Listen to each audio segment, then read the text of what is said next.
Barry Frieder, in 2015, you lost your job in real estate, and with the severance package that you got, you decided to create your own business. You're designing products. Now you are a one-person business generating about $1 million per year in sales. And you are here to tell us, first of all, how you did it. And secondly, how some of us may replicate your success and follow within your tracks. So Barry, welcome to the show. Thank you very much for having me. I'm really pleased to be on, and I hope I can share an interesting story with your listeners and watchers today. So Barry, can you tell us a little bit about your background, what your story, and what kind of jobs you had before 2015? What was your field of expertise? Sure. So I was always very much interested in design at school, but I was also very academic as well. So I decided to study architecture at university, which seemed to be a good fit of both those facets. And beyond that, I ended up actually studying real estate. So I took a sidestep from design after studying my first degree, and I actually qualified as a chartered surveyor.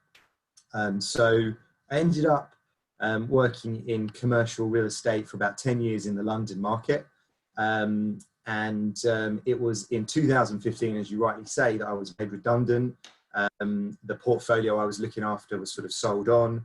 And it really gave me the chance to think what I wanted to do next in life. And I had moved away from something I was passionate about, that was design. And with a bit of a severance package that I had from the real estate company I worked for, I decided to bring my first product idea that I'd had that's sort of been bubbling away in my mind for years to market. It was and felt like quite a big risk for me to take at the time, but it was something that I sort of said to myself, I have to do, otherwise I'm always going to look back and wonder. So in the early days, I was developing a which didn't have a name then. It was just called a sofa cup holder that held a drink on a sofa arm. And I worked with a design company, and it took about sort of 12 months to fully design and develop the product. And I launched that in February 2016 at a trade show. And it was really developing that product and the success it brought for me that was sort of my springboard to then, you know, being where I am now, 5 years down the line with, you know, 3 products in the range, sort of 10 SKUs that I'm selling online, and yeah, sort of, you know, enjoying some of the financial reward now from all of the hard slog that kind of went into doing that. And okay, so you went through, why do you take that job in real estate? If you had other interests, was it because the promise of job security or because the money? What was the reason? It seems like a strange step that you have this kind of interest and then you go into an unrelated industry, which is real estate. Sure. So I would say I was sort of someone that was sort of influenced to follow a set career path when I was younger, and very much by my, you know, parents and peers who were sort of all doing these steady jobs, I suppose, whether they were lawyers or doctors, teachers. And I think we're all kind of unduly influenced by, you know, what our peers are up to when we're growing up. But it is very easy to forget what we're passionate about. And I don't say it lightly, because I don't think it's easy to turn a real passion into, you know, a livelihood and a different profession for oneself. But I do think that it is very possible to do. And it's just about understanding what you're naturally drawn to that you could be successful in, to see if, you know, you too could make something like that work. I feel very fortunate that I was made redundant, because that sort of gave me the push it needed to sort of dip my toe in the water and try, you know, entering this world of design really in retail that I'd never been in before, to see if I could be successful in that area. And from your point of view, do you think that's, from your perspective, that's something common, that a lot of people go into a job that they are not necessarily passionate about, but it has maybe the prestige or maybe the job security, or maybe that's exactly what your parents wanted you to do? Yeah, I do think it's easy to sort of fall into that trap. And I would kind of encourage, anyone who's got a passion that isn't their day job to maybe try and start a side hustle. It isn't always easy because, people have got families and financial commitments and, mortgages and things like that. But there are ways that you can take baby steps to test different ideas that you've got and see if you could creep your way into a different industry. Yeah, I gather that you mentioned before in another article that you put away your TV in order to put a little bit of time into the things that interest you. Is this something that most people could do? Maybe put that Netflix on pause for a couple of weeks and experiment with their own imagination to try to Yeah. find out what kind of things they can come up with. Yeah, I think it does take a lot of discipline. I think that's sort of key here in what you're saying. Really, my wife loves to watch a good Netflix show, and I do join her for some. I admit, but there's plenty that you just have to put those things on the back burner because the truth is that it's going to be a damn hard slog to build something up by yourself, and it's going to take time, and you'll need patience. And you have to be able to avoid those distractions that are going on in life around you, whether it's mates meeting up the pub for drinks, or you have to be able to be committed and dedicated, particularly from a time perspective. Right. Okay. Can you tell us a little bit about the fears and insecurities that you felt when you lost that job? I mean, you have been trained for this. This is it's not even something that you like that much, but this is what you were doing. This is what was paying your bills. And we have like this anxiety when we lose our paycheck. So I'm sure you went through some kind of inner talk. And can you share some of that with us? Yeah, sure. I think, to be fair, in my own circumstances, I had a small severance package from the company I worked for. And if you like, that was a bit of a Kickstarter fund for me. And so mentally, I was able to say to myself, I'm going to use X amount of this money to test out and try bringing my product idea to market. If it doesn't work, at least I've satisfied my, inkling that I had to test it out. And if it works, great. That's my springboard for continuing the business. But, not everyone's going to end up with a severance package from, their previous job. And it is going to involve a lot of self-belief and putting, the doubters to one side. My friends and family certainly thought I was bonkers, leaving a reasonably well-paid and steady job in the property industry to develop a cup holder. It just doesn't sound very sensible when you think about it. But I was lucky because I did have this design streak from a young age, and the cup holder that I brought to market, Couch Coaster, has been quite a hit, particularly in the States. Okay, so you had this reassurance that you have this little bit of money to carry you through while you develop your idea. Now, Yeah. letting go of that money to do research and development is something frightening as well. Tell us about your initial investment and how much do you spend in time and in money itself without the assurance that any of your ideas will be sell anything. Yeah, so I would say I sort of, allocated X amount that I would commit to, testing and bringing the idea to market. I think I probably spent in the region of maybe 20 to 30,000 pounds, which is probably about 30 to $40,000, and that's a big chunk of money for anyone. But I did spend it sort of in baby steps, under the guidance of a design company that helped me finesse the prototypes that I'd created myself. And during that development process, I think one thing that I did really well is that I sort of got continual feedback from retailers and other people around me that instilled the confidence, I suppose, to move on from one step to the next along that journey.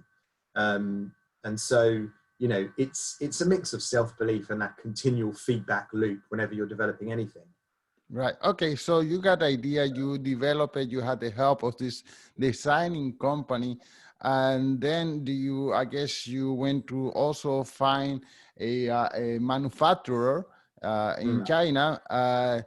Does it feel frightening to send money to China and say, here's my X amount of thousands of dollars, you send me a product in, I don't know, a couple of weeks or month? How does it feel like goodbye Yeah, money? yeah, it's a bit crazy, but you know, any development involves risks, involves, you know, it's whatever profession, industry you're in. I would say I was very good at researching. So I was very good at researching to find a design company to work with that I thought had the right mix of skills to work on my particular product. And I was also very thorough about my research in finding a factory. I didn't have anyone I knew in my life at the time who was in this new world away from property, you know, whether that was sort of in advertising, marketing, product development, or you name it. I spent a lot of time trawling through Alibaba and Made in China, which are two very common sites for sourcing manufacturers out in the Far East. I probably started off with a list of about 30, whittled them down to about 3 after hours and hours and hours of conversations on WhatsApp and WeChat and email.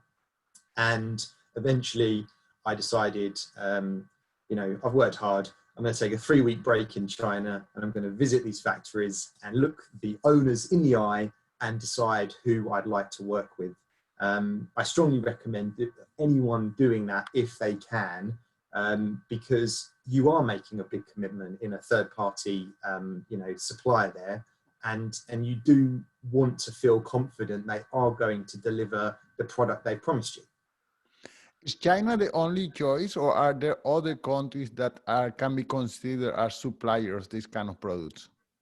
Yeah, I mean, of course, it just so happens that, you know, my products are typically made of plastic. At least plastic is a major component in those products. And, you know, it's pretty well known that China is you know, probably a leading expert in plastic manufacturing. Having said that, you know, the world is changing fast and people are looking at how they can manufacture maybe in their domestic markets or, you know, closer to home. For me, that could be Europe, or, you know, the USA is obviously a very big manufacturing market as well.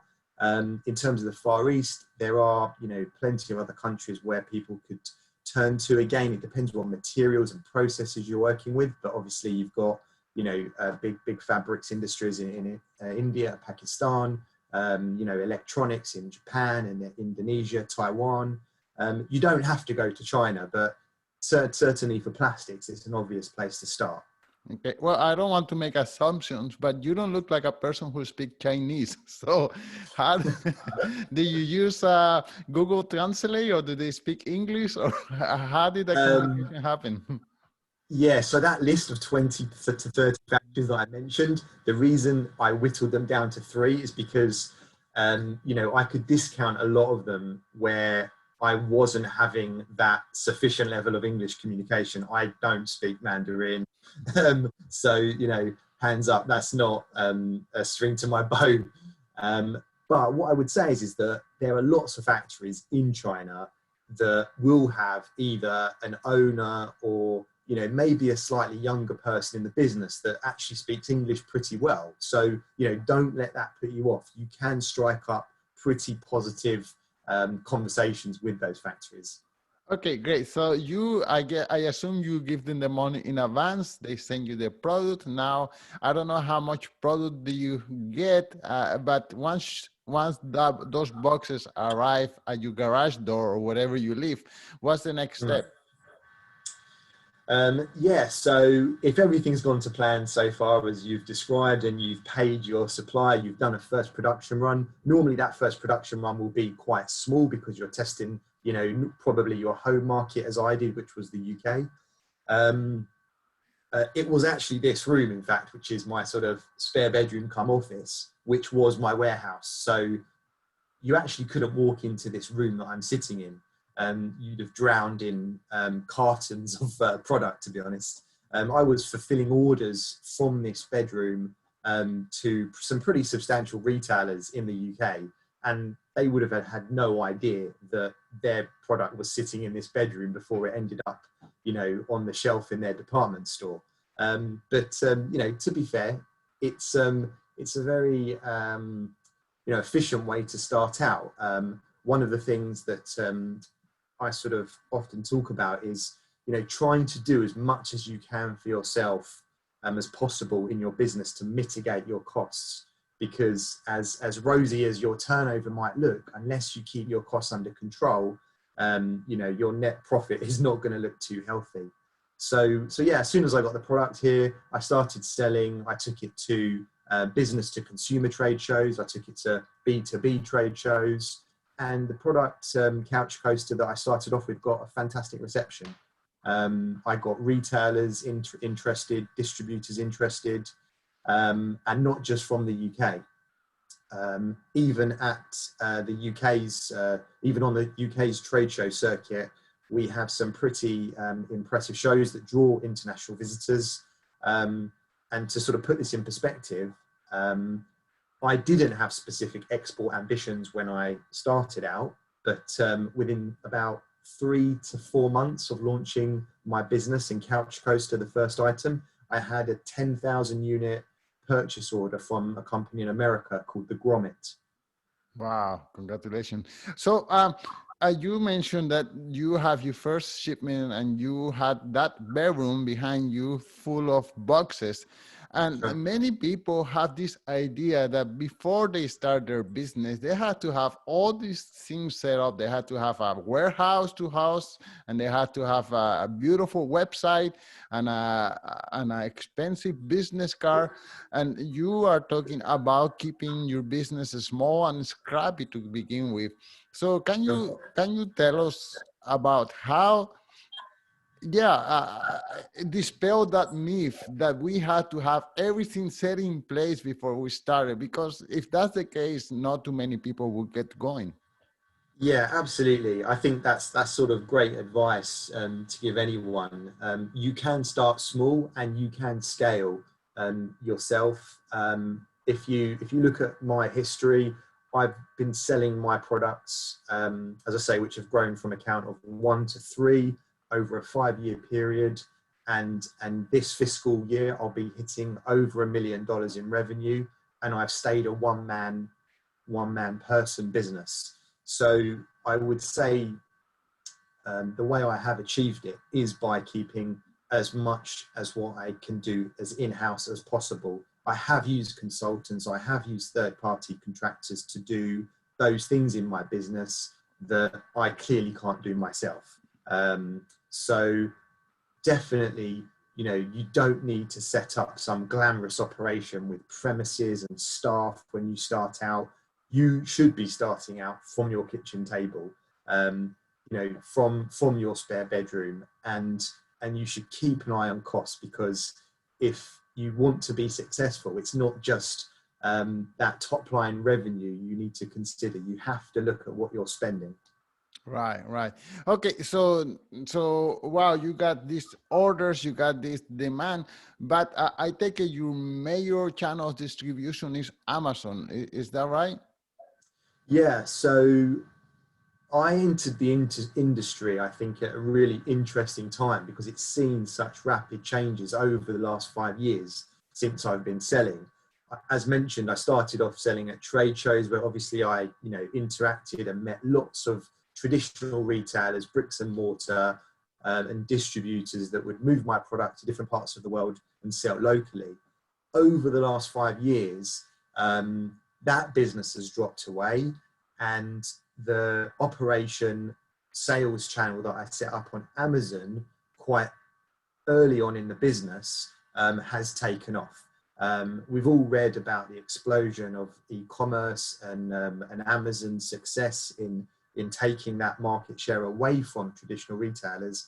And that's very much the wave that hit products my business has ridden. So I'm now in a position where most of my sales are sort of D2C, direct to consumer via Amazon, wherever it be that I've shipped products. So that would be these days UK, Europe, America, Canada, Japan, Australia, wherever Amazon has had an operation, that's where I've moved my products and been able to serve the consumers in those markets. And okay, so this is a question for me as a consumer. How does it work? I live in Canada and I go to a website called Amazon Canada. And then Sure. someone, you live in England, you go to Amazon England. So are these different branches of Amazon all related to the Amazon in the US, or how do you have any idea of how this work? Well, yeah, Amazon has marketplaces which are set up per country. So it obviously started off in the US, and then, you know, it's grown over the last, I think, 20 odd years into all of these different markets. So as you say, you'd go to amazon.ca, I'd go to amazon.co.uk. And the thing about the marketplace is that they are sort of very separate, but they are also sort of very interconnected, because, you know, they all have been developed from this one Amazon ecosystem. I think what's important for people to understand, if you want to be selling internationally on Amazon, is that the way to do it is to make sure you've got your manufacturing hub, wherever that may be, and that you can move your product into those different markets. So I've always been utilizing Amazon's fulfillment warehouses in the different markets that they operate. But equally, you might have your own 3PL, third-party logistics warehouse, where you can drop product to as well, and then they would ship to your consumers. So there's lots of different ways of working, but using the FBA, fulfillment by Amazon service, is obviously hugely popular, and it's what most of its marketplace sellers do these days. Yeah, so you don't have to fill up your bedroom with with boxes. Okay, Exactly. so I see behind you some of your products. Do you mind reaching out and showing us what is it? So you are the designer of all these products. I guess you sit down with pen and paper and start deciding the shape, and then you say that you went to some kind of consultant to help it really refine. And then that behind you is just, the final product. Is that right? Exactly, yeah. As I've said, the first product that I developed was Couch Coaster, which looks like this. Okay. Um, it clearly sits over the arm of a sofa. It's flexible, it's weighted, it's made of silicone. It's sort of got an adjustable holder here for different sized drinks. Nice. I would say that most of the products that I develop, they've come from a personal pain point. So for me, it was about not having a coffee table, it being annoying to sort of constantly reach for a drink on the floor or balance it on a sofa. So I wanted to develop a solution. It didn't seem that there was an obvious product out there already. I started to make prototypes out of cardboard. Couch Coaster, Couch Coaster's first incarnation was a cardboard couch coaster made of Domino's pizza box. You know, you really don't have to start expensive when you're experimenting with prototypes. So I spent a lot of time prototyping Couch Coaster before I took it to a designer, and they helped me finesse the design to make it beautiful in form, to make sure it filled all of the functional requirements that I'd set out to achieve for that product. The second product I launched was Table Coaster, which is really the middle part of Couch Coaster, but designed for any flat surface to stop drinks toppling over. So this one works with a tacky pad that's on the base that creates a really strong adhesion to any flat surface, but it's not a glue, so it can easily be removed as well. Wow. The middle part on Couch Coaster and Table Coaster can be released like that. So you've got a cup handle slot, and you've also got an adapter here to support any drinks with a smaller diameter. So those have been selling in the market for about 3 to 5 years. As I mentioned, the US is the biggest market for both of them. And then just recently, at the end of 2020, I released a product called Phone Tag, which looks like this, which is basically an accessory for the back of a mobile phone. You can stick it on like that, and it basically creates a little leg that you can stick out, and it will allow you to stand your phone up in portrait and in landscape mode, and you can use it as a ring holder as well. It's also got a magnet built into the back, so you can mount it on any magnetic accessories as well. Ah, that's okay. So your now your full-time job is basically marketing and fulfilling this order, but also do you sit down and try to generate new ideas, or is this something that you have your kind of your radar antennas always on so you can detect new needs in the marketplace? Yeah, I think it's become challenging now for me in terms of how can I spend my time most wisely, because once you've built to a certain scale, you are and can get bogged down with the logistical side of running the company, making sure there's constant replenishment of stock. Accounting can get a lot more complicated when you're selling in different countries with different currencies. So as a one-man business, it is really challenging to juggle, all of those responsibilities. The truth is, it doesn't leave me too much time at the moment to be thinking creatively about new products. It was certainly challenging to bring Phone Tag to market in 2020 when I was sort of up to my eyeballs fulfilling orders for Couch Coaster and Table Coaster, in all different parts of the world. But as a sort of business person, I'm trying to learn to become more streamlined and outsource the things that are possible to delegate to other people, so that it can again free up more of my time to get experimenting. Wow. So you are a man business-wise of the 21st century. I mean, you have the capability to come up with an idea and you know how the mechanism of the system work, where to go for improve your design, where to go to manufacturing, where to go to sell your products internationally. Uh, but not all of us have those capabilities and that vision. How could the rest of us kind of integrate to the 21st century? I mean, we are losing our factory jobs, and this kind of idea, industrial revolution idea of just going to a box and doing your job every day and then getting your paycheck, that is disappearing now. What you're doing is kind of the job of the future, and how can some of us yes, jump into the same train that you are riding? Yeah, I think it's a big question to answer. Yes, I'm sorry. I'm sorry. It's, That's um, I brought you to speak about entrepreneurship, and now I'm asking all these yeah, broad no, I mean, social issues. I totally, agree with what you've said. I think that there's so much opportunity now in the world we live in that is sort of new opportunity that people didn't necessarily have before. You've got websites like Upwork and, People Per Hour, where anyone with a skill can sell that skill online and monetize it. You know, it is possible with the guidance and the information out there to set up a business and give it a go. You don't need a big pot of money to start something these days. I think the other key thing is motivation and discipline, though, which sort of we touched on before. It's as much about the product or service that you want to sell as it is as much about you as a person. End of the day, it's going to be down to you whether you're offering to the market, be it a product or service, is going to be desirable, in demand, and ultimately successful or not.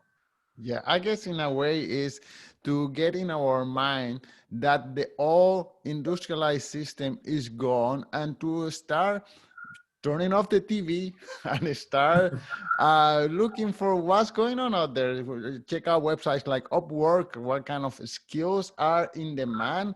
How can I uh, change my job as a widget producer to an idea creator, or how I can help somebody else develop their idea, maybe to graphic design, maybe to coding, maybe to Mm. social media marketing. I mean, there is a whole world of opportunities out there, and there are things that are dying off, and we just have to little by little make that transition from this kind of thinking of production to this new 21st century kind of thinking and production. And the transition is not always easy. In fact, many times it's painful, Many times people fall through the cracks, but as time evolves, more people will find their way and start creating, earning their living in this 21st century way of living. Definitely. I think that there's definitely been, the demise of certain industries, and, technology has played a massive role in, taking away some people's jobs, but then equally there's been, huge growth in other areas. So I think that if you are, a positive person that can see the optimism and the opportunity, then, it's not doom and gloom that people are losing their jobs. Actually, we live in such an interconnected world now that the opportunity is much greater, I feel, than what we've lost maybe. Right, and you are a testament that yes, a dude in England in his bedroom can just take a pencil or paper, create an idea, and create a job all for himself without asking permission from the permission giver, the big boss, or the higher authority. You can just start on your own, and it is possible. You did it, and if we see more and more examples like yours, we will gain the same confidence, the self-confidence that we can do it as well. So I'm so Definitely. grateful that you came here and you share your story. Yeah, and I would just like to sort of add by finishing maybe that I think that anyone who, it would be in my position maybe 5 years ago, I think they should really be sort of seeking help and talking to other people that have done it before. I, for one, am really happy to sort of always talk to people about, what their growth strategy is with their product or service. And if you can sort of speak to someone that's been there and got the t-shirt and got the experience behind them, they can help you avoid a lot of maybe the pitfalls and streamline your own strategy. I certainly tapped into as wide a network as possible when I was starting out, and that was a big help for me. Okay, Barry. So I'm going to put links to all your products in the show notes, but can you tell us one more time your website, or where can people find you or find out more about you? Yeah, sure. So Couch Coaster and Table Coaster, the two cup holders, are both available on couchcoaster.com, and the mobile phone accessory phone tag is available at myphonetag.com. The company is HIT Products, HIT Products. And if you'd like to connect with me on LinkedIn to sort of learn more or strike up a conversation, the name's Barry Frieda. Thank you so much, Barry. Thank you.